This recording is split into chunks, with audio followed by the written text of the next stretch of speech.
Hello friends, the technical facts में आपका स्वागत है।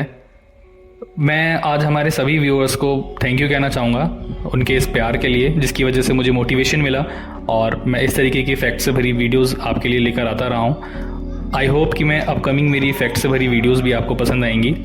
प्लीज़ सब्सक्राइब करें, शेयर करें और कमेंट्स करना ना भूलें कि मेरी फैक्ट से भरी वीडियोज़ आपको कैसी लगी। आज हम बात करेंगे एक ऐसे मिस्टिक पर्सन के बारे में जिनकी बहुत सारी की गई भविष्यवाणियाँ सच साबित हुई हैं। वैसे तो आप कई तरह की भविष्यवाणियाँ सुनते आए होंगे।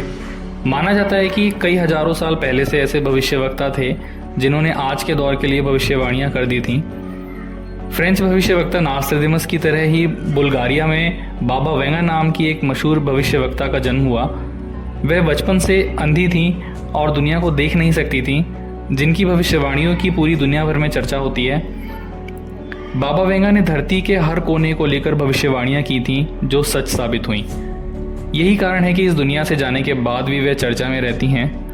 भविष्यवाणियों के बारे में उन्होंने अपने अनुयायियों को बताया था और उनके अनुयायियों ने हर वर्ष उनकी की गई भविष्यवाणियों के बारे में बताते चले आ रहे हैं। साल 2022 के लिए भी बाबा वेंगा ने कुछ 6 भविष्यवाणियां की थीं और दावा किया जा रहा है कि उनमें से 2 भविष्यवाणियां सच साबित हुई हैं, इसलिए वह इन दिनों चर्चा में बनी हुई हैं। आशंका जताई जा रही है कि उनकी अन्य 4 भविष्यवाणियां भी सच हो सकती हैं। बाबा वेंगा ने पिछले कई वर्षों के लिए जो भविष्यवाणियां की थीं उनमें से कई सच साबित हुई हैं, इसलिए यह भविष्यवक्ता नास्ट्रेडामस की तरह फेमस हुई। भविष्य का हाल बताने वाली मशहूर बाबा वेंगा की साल 2022 और 2023 के लिए डराने वाली भविष्यवाणियां सामने आई हैं। पहले तो हम ये जान लेते हैं कि बाबा वेंगा कौन थे। वैसे नाम से हमें ये समझ में आ रहा होगा कि बाबा वेंगा कोई बाबा थे, लेकिन ऐसा नहीं है। बाबा वेंगा उनका नाम बाद में पड़ा, लेकिन बुल्गारिया में जन्मी बाबा वेंगा एक भविष्यवक्ता थीं। उनका पूरा नाम बांगेलिया पांडेवा गुस्तेवा है, लेकिन वे बाबा वेंगा के नाम से मशहूर हो गईं। बचपन से ही नेत्रहीन होने की वजह से बाबा वेंगा ने अपना अधिकांश जीवन बुल्गारिया के कोजू पहाड़ों में रोपाइट क्षेत्र में बिताया था। 1970 और 1980 के दशक में वह चारों तरफ वॉर्सो संधि पूर्वी यूरोप में अपनी चीज़ों की तह तक प्रवेश करने की शक्ति और पूर्व ज्ञान के लिए जानी जाने लगी थी। जेनी कोस्टाडिनोवा ने 1997 में दावा किया था कि लाखों लोगों का मानना था कि उनके पास असाधारण क्षमताएं हैं। बाबा वेंगा का जन्म 3 अक्टूबर 1911 को स्ट्रूमेका में हुआ था, जो कि बुल्गारिया का एक शहर है। उनके पिता का नाम पांडो सुरचेवा और उनकी माता का नाम पर्सकेवा सुरचेवा था। समय से पहले जन्म होने की वजह से बाबा वेंगा के शरीर में बहुत सारे हेल्थ इश्यूज थे, जिसकी वजह से स्थानीय परंपरा के अनुसार बच्चे को तब तक नाम नहीं दिया गया जब तक कि उसके जीवित रहने की संभावना पूरी नहीं की जाती। जब बच्चा पहली बार चिल्लाया तो एक दाई गली में गई और उन्होंने एक अजनबी से नाम पूछा। अजनबी ने एक नाम बताया, एंड्रोमाहा, लेकिन मैसेडोनियन बेल्जेरियाई समाज के भीतर हेलोनिक विरोधी भावना की अवधि के दौरान इसे बहुत ही ग्रीक माना गया और इसे रिजेक्ट कर दिया गया था। फिर एक दूसरे अजनबी से इसके बारे में पूछा गया। उस अजनबी ने एक ऐसा नाम बताया जो बेंगेलिया था और ये बल्गेरियाई होने की वजह से इसके नाम को माना गया और बाबा वेंगा का नाम बेंगेलिया रख दिया गया। बचपन में बेंगेलिया भूरी आंखों और सुनहरे बालों वाली एक साधारण सी बच्ची थी। उनके पिता एक आंतरिक मैसेडोनियन क्रांतिकारी संगठन के कार्यकर्ता थे, जिन्हें प्रथम विश्व युद्ध के दौरान बल्गेरियाई सेना में शामिल किया गया था और उनकी मां की जल्दी ही मृत्यु हो गई। इस वजह से बाबा वेंगा को अपनी लाइफ के लिए पड़ोसी और करीबी दोस्तों के ऊपर और उनके दान के ऊपर ही निर्भर छोड़ दिया गया। युद्ध के बाद स्ट्रूमेका को सब्र साम्राज्य क्रोएट्स और स्लोवोनिया को सौंप दिया गया था।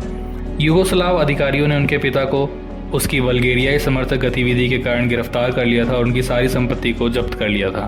परिवार को कई वर्षों तक गरीबी में रहना पड़ा।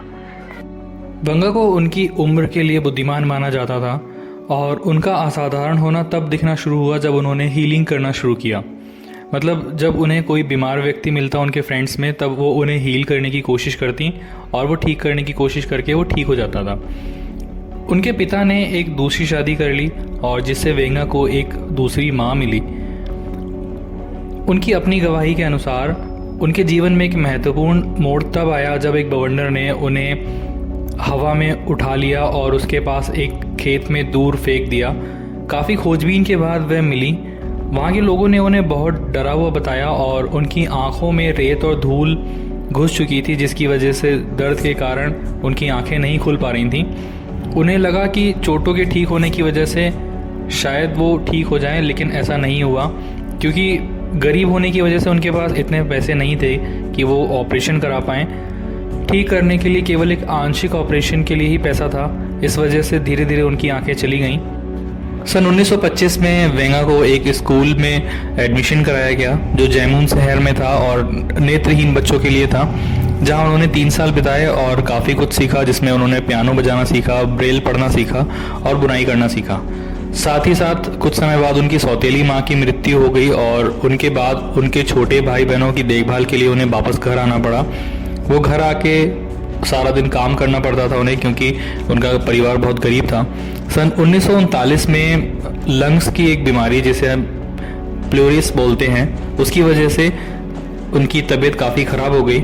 हालांकि ऐसा बोला गया कि वो कुछ समय में जल्दी मर जाएंगी, लेकिन वो ठीक हो गई। द्वितीय विश्व युद्ध के दौरान बाबा वेंगा ने कई सारे प्रेडिक्शंस की और उनकी इन क्षमताओं की वजह से कई लोग आकर्षित हुए और उनके पास आए। उसके बाद द्वितीय विश्व युद्ध के बाद वेंगा का 11 अगस्त 1996 को ब्रेस्ट कैंसर होने की वजह से उनकी डेथ हो गई। फ्रेंड्स, आपको मिस्टिक पर्सन के बारे में न्यू फैक्ट्स जानकर कैसा लगा, प्लीज़ हमें कमेंट्स में बताना ना भूलें। और अगर आप नए हैं हमारे चैनल पे तो प्लीज़ चैनल को सब्सक्राइब करें, लाइक करें और अपने फ्रेंड्स के साथ शेयर करें। Thank you so much.